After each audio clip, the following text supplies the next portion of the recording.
And welcome back. My next guest says the American justice system in general and Connecticut's justice system in particular needs to be reformed.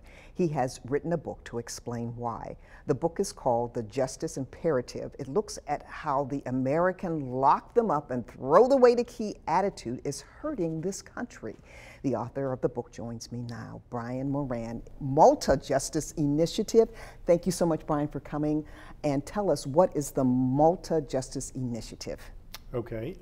First of all, thanks for having me. The Malta Justice Initiative is a group that was primarily a Catholic group that's been around for a while, whose mission has been focused on servicing the inmate population with direct service, with visiting prisons, taking prisoners' books, trying to help them upon reentry get jobs.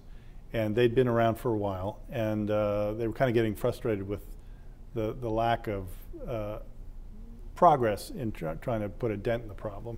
And so they decided to publish a book and focus on the problem using Connecticut as kind of the test case and look at what the situation was in Connecticut and whether there were things that could be done to improve the situation. And one of the first things I got from gleaning the book is that you're saying that the justice system is in dire need of repair. Explain why.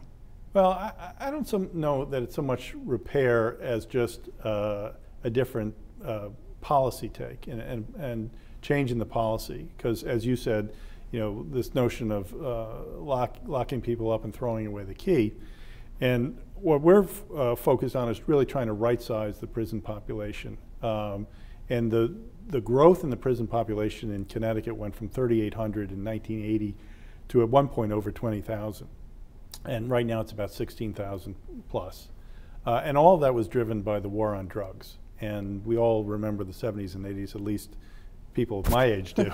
I'm not so sure about the younger people, but we had a problem in this country with violence in the cities in particular and crime. And the problem was that we took a pretty draconian approach to that in terms of trying to enforce the laws and locking people up for mandatory minimum sentences with very little discretion on the part of judges to do anything other than lock them up for mandatory minimums and longer terms. And what actually happened was that in the 1990s, drug use started to come down, crime rates started to come down, and notwithstanding that, America and Connecticut included doubled down on this tough sentencing incarceration policies. And you saw in the 90s a new prison built in this country every 2 weeks, and you saw this huge spike in the prison population in Connecticut. And what happened in the 90s and continuing into the 2000s was that the problem was with who we were locking up to fill up those prisons. Seems to be minorities, African American, Hispanics, younger people. Well, it certainly is. There's a disparity in terms of the prison population. In Connecticut, minorities, Hispanics, blacks make up about 24, 25%, yet they make up about 66 or 67% of the prison population. But what was more important was that we were focused on locking up nonviolent drug users or for mere possession. And so during the 90s, in terms of federal drug enforcement, about 90% of the arrests were for marijuana. Wow. And so in Connecticut, if you look at federal drug statistics for the year 2012, of the drug arrests, there were only weapons used in about 10% of the arrests. Okay, well, we're going to hold you right there. Okay. We're going to continue our conversation. You stay with us here in Our Lives. We're going to look at reforming the criminal justice system when we come back, part 2. Back after this.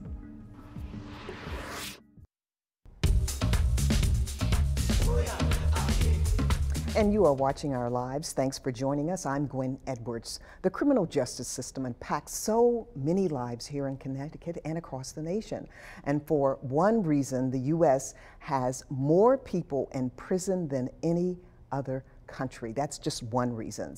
And you better believe that it's costing a lot. And it's not just money and manpower that is costing us just to maintain these prisons. My next guest says serious prison reform is long overdue. Brian Moran is the author of the book, the Justice Imperative, and he's with the Malta Justice Initiative.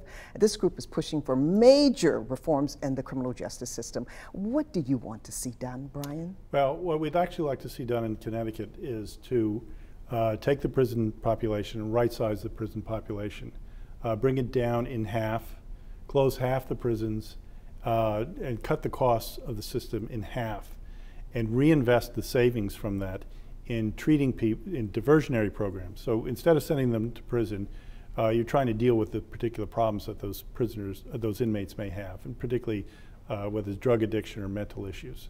The statistics shown in other states that are focused on, rather than incarcerating people, treating them, it has an amazing impact on, and it's somewhat counterintuitive, but if you're able to treat people in lieu of incarceration, you can do it at a far lower cost, you can bring down the recidivism rate, and you can actually improve public safety and crime rates. Now, what about those people who say you cannot be soft on crime? You cannot just let these people go.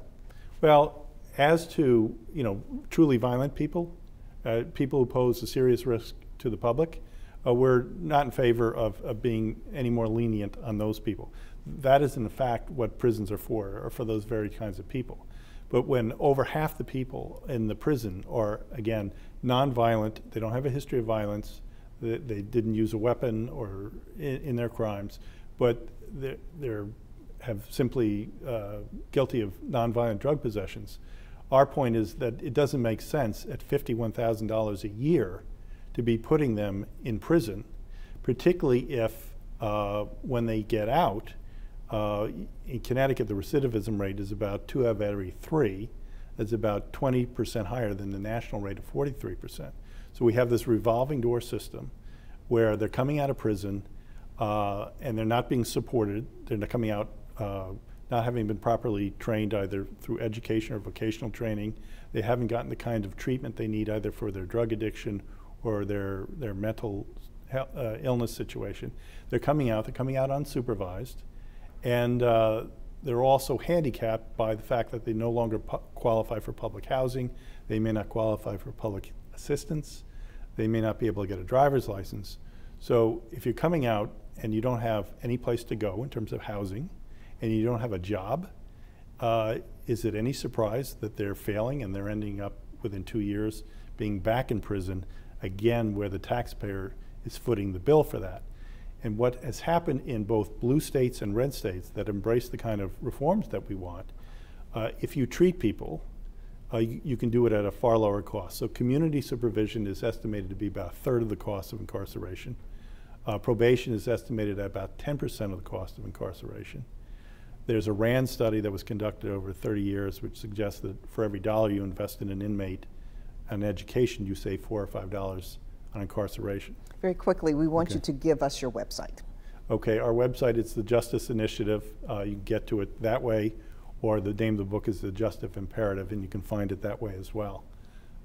So in terms of the reforms, one of the things we'd like to see is, you know, if the outcome is you'd rather have this person reintegrated into society, return to their families, return to their communities, and become, you know, tax-paying citizens. If that's the objective, then we should be doing, instead of making their life a living hell when they get out of prison by not allowing them to qualify for public housing or public assistance, you should be supporting them, not only with drug treatments, but we've got some specific ideas about trying to get them jobs. Well, we're out of time, but okay. We want to thank you so much for coming, sharing what the justice system needs in terms of reforms, and hopefully with the work you're doing and with